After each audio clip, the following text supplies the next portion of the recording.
Hola, ¿qué tal? ¿Cómo están? Vamos a continuar el estudio de la neumología con un tema que es muy importante, sobre todo porque es un tema que es una patología propia de nuestro medio, ¿no? Estamos hablando de la patología de la altura.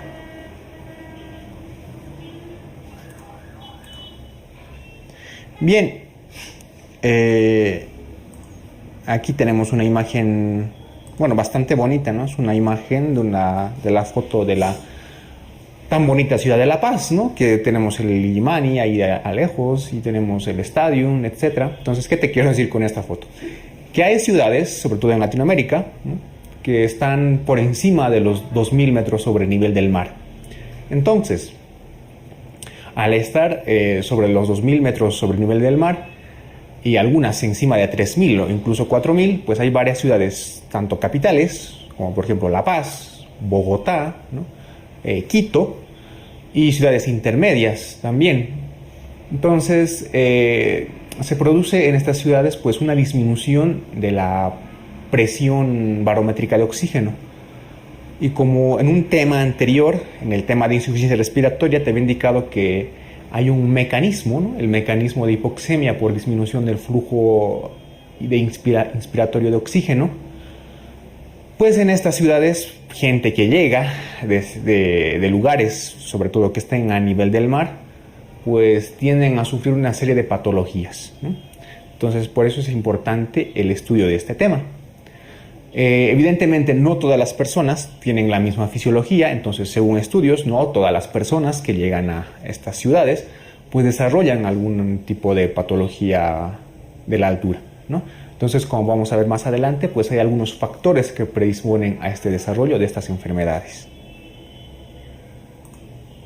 Bien, ¿cuáles son los mecanismos de adaptación a la altura? Debemos tener en cuenta de que hay mucha gente residente, o sea, personas propias del lugar que viven en estas ciudades de altura, ¿no?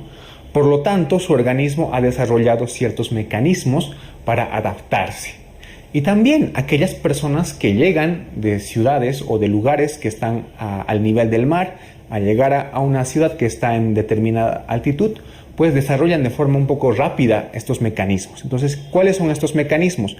Pues tenemos los mecanismos pulmonares, los mecanismos cardiovasculares y los hematológicos.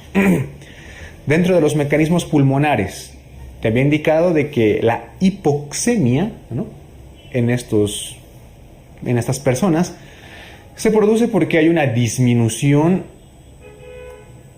del flujo inspiratorio de oxígeno. Por lo tanto, le llega menos oxígeno a nuestro alveolo y esto nos conduce a una hipoxemia. Entonces se activan dos receptores, tanto los receptores carotídeos y los quimiorreceptores.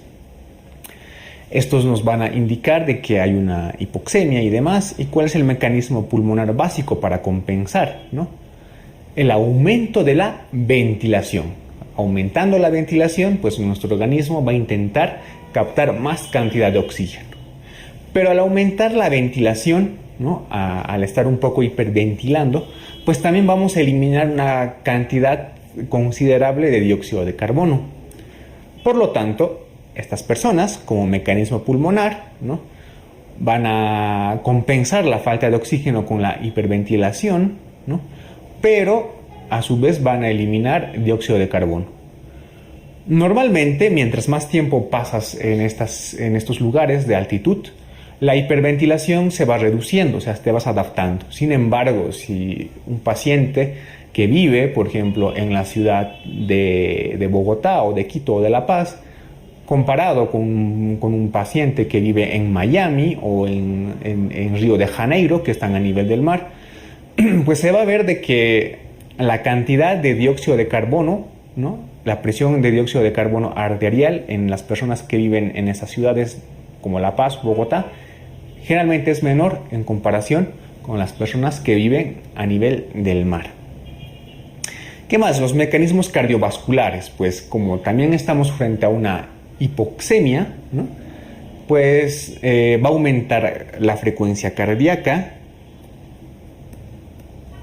y también va a aumentar el gasto cardíaco. Solo en un inicio, porque posteriormente también va a haber una disminución de nuestro gasto cardíaco. Entonces, en un intento de querer compensar la falta de oxígeno en algunos tejidos de nuestro organismo, ¿no? Pues aumenta la frecuencia cardíaca y el gasto cardíaco. ¿Qué es lo que pasa a nivel pulmonar?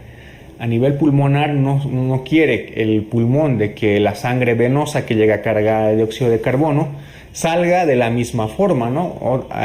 O se vierta a la sangre arterial cargada de dióxido de carbono. Por lo tanto, va a haber una vasoconstricción a nivel de las arterias pulmonares. Los mecanismos hematológicos, ¿qué es lo que se va a producir? Pues básicamente va a haber un aumento de la eritropoyetina. La eritropoyetina, ¿no? Que es una hormona que estimula la formación de los eritrocitos, pues va a aumentar, y por tanto, si aumenta la eritropoyetina, también va a ir en aumento, pues, la masa de los glóbulos rojos. Entonces, a la larga, esto nos va a llevar a una policitemia. Entonces, esa es la causa por la que muchos pacientes o residentes, que viven en ciudades a una altura considerable, pues tienen policitemia. En un intento por corregir la hipoxemia, pues aumenta la eritropoyetina, aumentan los glóbulos rojos y nos lleva a una policitemia, pero en este caso fisiológica. Bien, una vez que hemos visto los mecanismos, ¿no?, de adaptación a la altura, puede ser que en algunas personas estos mecanismos no funcionen de manera correcta o de manera adecuada. Por lo tanto, nos van a desencadenar una serie de enfermedades propias de la altura. Aquí tenemos la primera enfermedad, que es la más clásica, la enfermedad aguda de las montañas, o también, como se conoce en nuestro medio, el famoso Sorokchi, ¿no? Sorokchi, como dicen otros.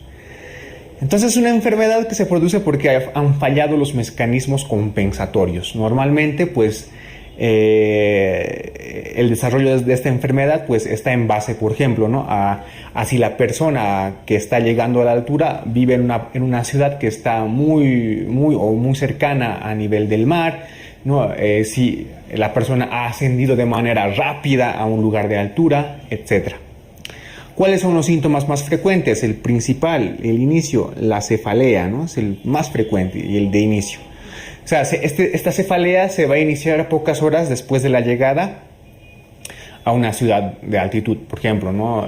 Una persona que llega del Caribe, ¿no?, y que llega a la ciudad de La Paz, ¿no?, y que a las pocas horas o al despertar siguiente pues tiene cefalea, pues probablemente esté desarrollando esta enfermedad, el Sorokchi. ¿Qué otros síntomas puede presentar? Puede presentar, por ejemplo, fatiga, insomnio, anorexia y una disnea, pero la disnea tiene que ser de características leves, no debe ser muy intensa, porque como vamos a ver más adelante, una disnea intensa pues ya nos va a orientar a otro tipo de patología.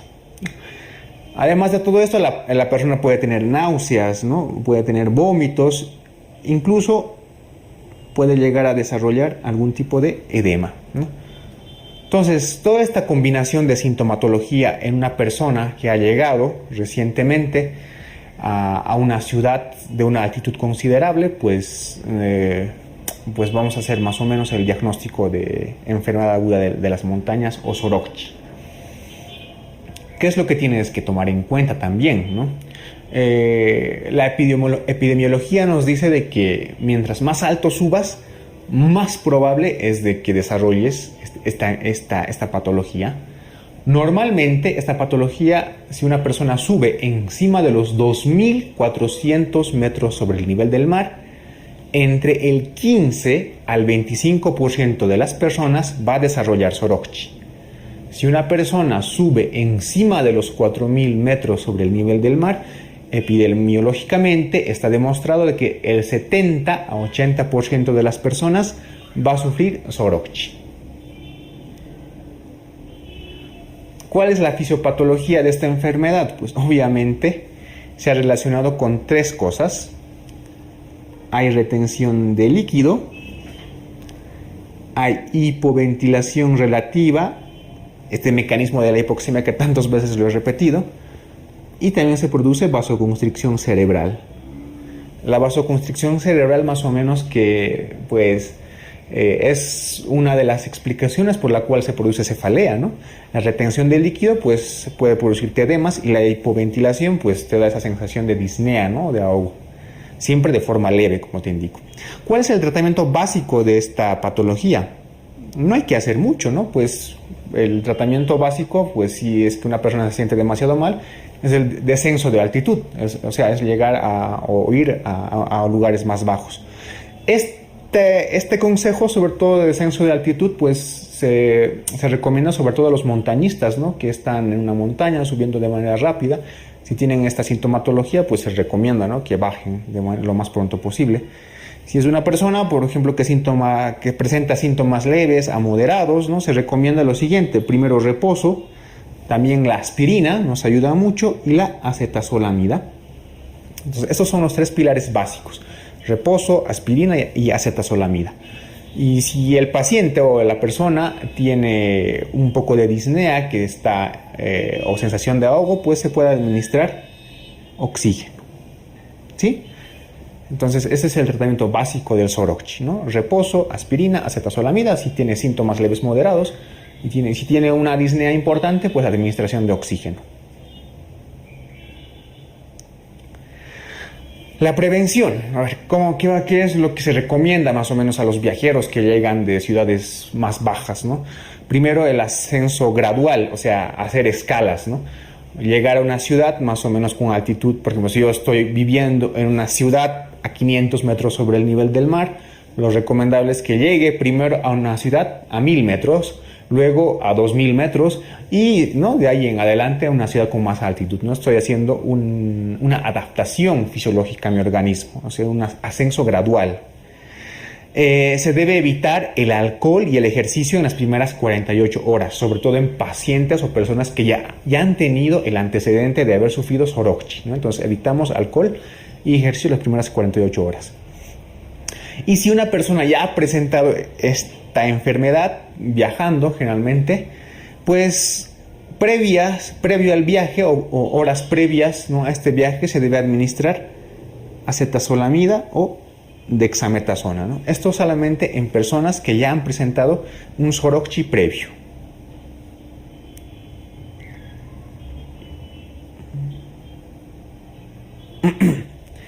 Edema cerebral de las alturas. Bueno, el edema cerebral de las alturas pues no es más que la consecuencia de un síndrome de agudo de las montañas o de un Sorokchi que ha ido evolucionando o que se presenta de una forma grave, ¿no?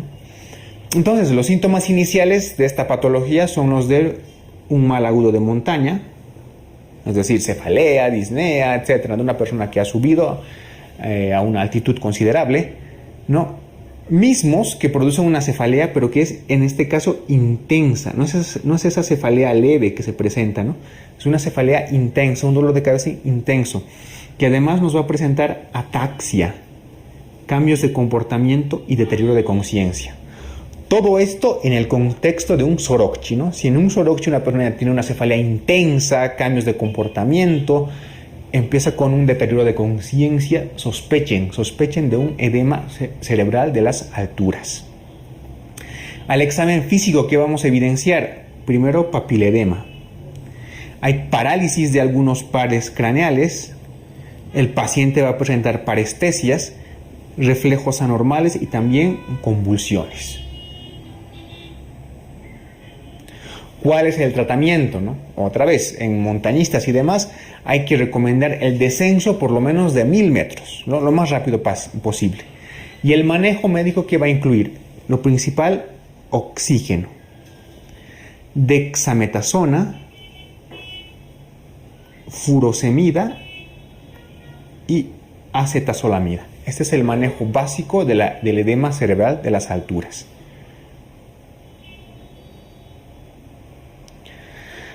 Otra enfermedad que está en relación con el Sorokchi, que es causa, ¿no?, natural de su evolución o de una presentación grave, es el edema pulmonar de las alturas. El edema pulmonar de las alturas es un edema pulmonar, como cualquiera, por lo tanto, es la acumulación de líquidos en los alvéolos pulmonares, pero como es de las alturas, a causa de haber subido grandes alturas. Tienes que recordar que este edema pulmonar no es un edema cardiogénico, o sea, no es cardiogénico, ¿no? Entonces es por haber subido a grandes alturas. Entonces, ¿cuáles son los factores para el desarrollo de este edema? El principal, la hipoxia alveolar causada por la altura, ¿no? El mecanismo de hipoxemia. Luego hay una vasoconstricción exagerada ante la hipoxia, hay una disminución de la diuresis, hay una retención de líquido y hay un aumento del volumen pulmonar.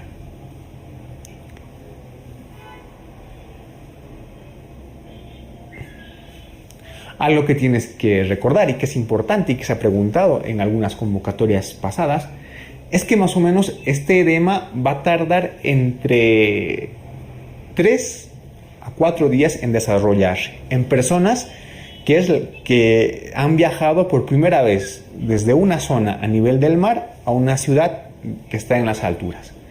En cambio, en personas, ¿no?, que están volviendo a reingresar a una ciudad, por ejemplo, yo que vivo en La Paz, en la ciudad de La Paz, pues estoy un tiempo considerable radicando en Río de Janeiro o en el Caribe y de repente vuelvo a la ciudad de La Paz. Pues en mi caso, el desarrollo de este edema de pulmón de las alturas pues tarda más o menos un día en desarrollarse, en casos como yo, por ejemplo.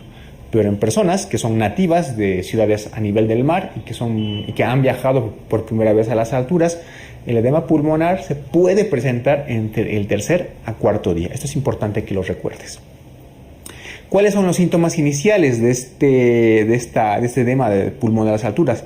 Pues obviamente combinar, ¿no?, los síntomas del Sorokchi, ¿no?, con una disnea importante. Esto recuerda, en el Sorokchi hay una disnea leve, pero en el edema pulmonar de las alturas hay una disnea súper importante y sobre todo es de esfuerzo. También aparece tos seca, puede aparecer cianosis, el aumento de la disnea hace que aparezca, por ejemplo, taquipnea y ortopnea. Este es un edema pulmonar, otra vez, no cardiogénico, pero esto lo repito. Y en la radiografía de tórax, pues lo característico es encontrar, ¿no?, infiltrados alveolares, como en cualquier tipo de edema pulmonar, de distribución irregular y sobre todo en lóbulos superiores.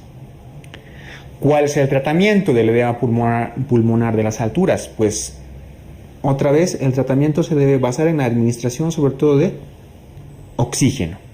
También vamos a administrar acetazolamida y hay que dejar al paciente en reposo. Muchas veces con solo administrar oxígeno pues el paciente ya se siente aliviado y podemos corregir esta enfermedad. No está recomendado el uso de furosemida ni dexametasona. Esto es importante porque la dexametasona aumenta la permeabilidad vascular, ¿no? Por lo tanto no. Entonces subrayamos esto. No está indicado en el edema pulmonar el uso de furosemida ni dexametasona. Y el tratamiento base es la administración de oxígeno.